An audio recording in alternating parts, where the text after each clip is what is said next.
lointains ancêtres. Vous, dont le sang nourrit encore nos muscles souples, héroïques dompteurs de géants étonnants, de qui la race garde à l'orgueil de ses couples, l'honneur de ses yeux bleus et de ses cheveux blonds. Aïeux obscur, qui ma chair eût voulu vivre, sous les bardes de bronze ou sous les torques d'or, dont mon songe obstiné croit encore poursuivre la barque aux durs taillant sur les vagues du nord. Guerrier chaste, conçu au flanc des mers graves, et qui passait au fond des mémoires, courbé, sur le col des chevaux, le soc des étraves, par-delà tant de jours, sous l'horizon tombé.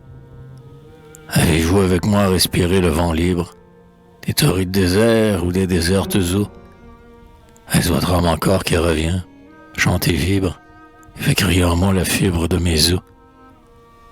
Dans un élan sauvage et de force et de joie, quand se cabre la bête ou quand hennit la mer, pour ces rébellions inutiles que bras, ou les prongs d'acier ou les lisses de fer.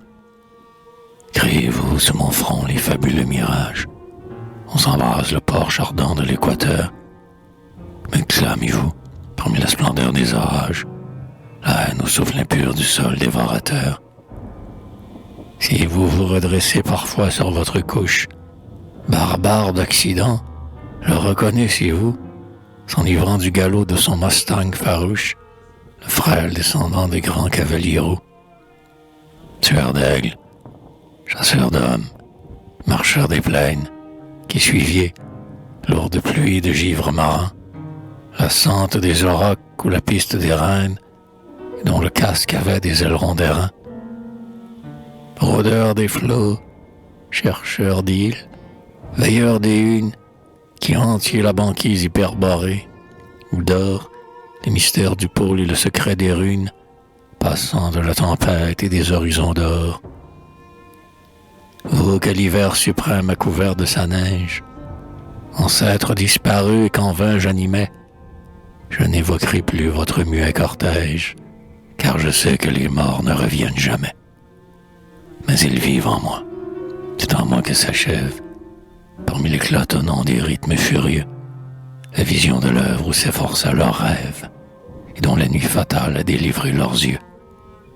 Ils sont ce qu'ils étaient, entre leurs mains fantômes, tournois, étincelantes au fond de mes regards, la hache à deux tranchants dont se jouaient leurs paumes, et le combat cruel enchevêtre ses dards.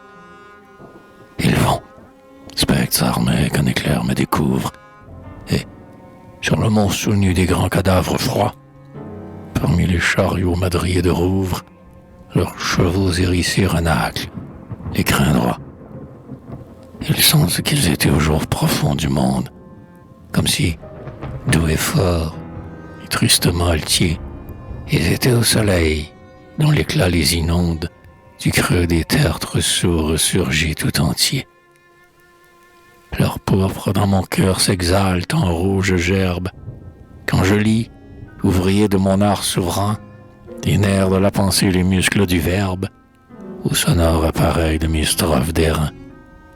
Quand, dans la forge ardente où mon destin se mure, laissant le bruit humain expirer à mon seuil, ma main marée, ainsi que le corps à l'armure, la chair de la douleur au métal de l'orgueil.